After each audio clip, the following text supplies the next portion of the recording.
Hi guys, this is नादान take और आप देख रहे हैं entice institute. So let's start the video. Before start the video, if you are new viewer to view our channel, so please subscribe our channel and press the bell icon for more video updates. Let's start the video.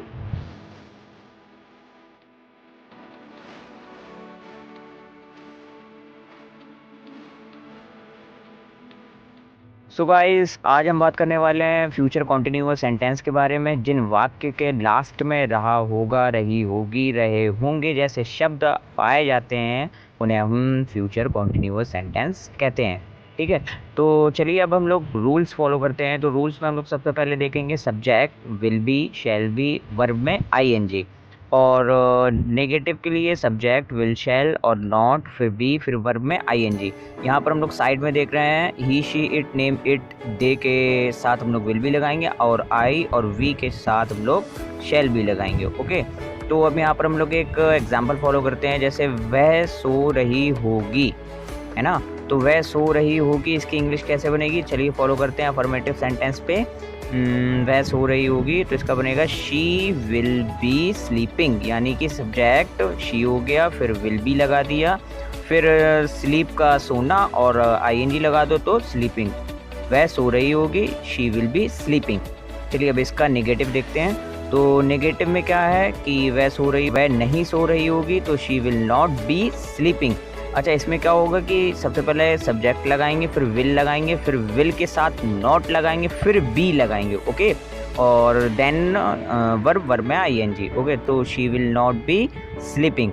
अब इसका हम लोग interrogative बनाएंगे। तो interrogative sentence बनाने के लिए हम लोग क्या करते हैं कि जो हेल्पिंग वर्ब होती है उसको पहले लगा देते हैं, बाकी सारा सेंटेंस हम लोगों का सेम रहता है। तो विल शी बी स्लीपिंग, तो यहाँ पर हम लोगों के अफर्मेटिव हो गया she will be sleeping, negative हो गया she will not be sleeping, और इंटेरोगेटिव हो गया will she be sleeping. Okay, तो ये सब हम लोगों के हो गए हैं एग्जाम्पल। अब देखते हैं इसका दूसरा एग्जाम्पल।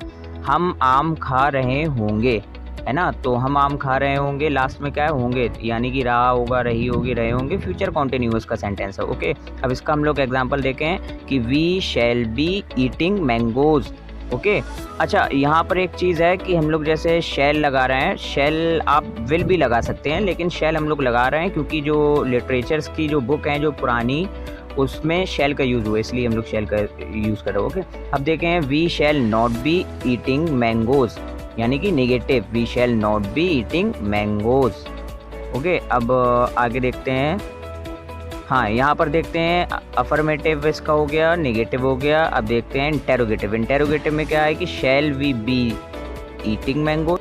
तो ये थी आज की हमारी वीडियो फ्यूचर कॉन्टिन्यूअस के बारे में, यानी कि रहा होगा, रही होगी और रहे होंगे जैसे शब्द अगर सेंटेंस के लास्ट में पाए जाते हैं तो वो फ्यूचर कॉन्टिन्यूअस कहलाते हैं। ओके, तो ये कुछ सेंटेंस हैं, यानी कि अफर्मेटिव, नेगेटिव और इंटेरोगेटिव, जिसको आपको बनाना है। बनाने के बाद आप इसी वीडियो के कमेंट सेशन में इसको आप पोस्ट भी कर सकते हैं, मैं चेक करके उसको बता दूंगा। Okay, so I hope you like this video, and if you like so please subscribe our channel and press the bell icon for more video updates. Thank you.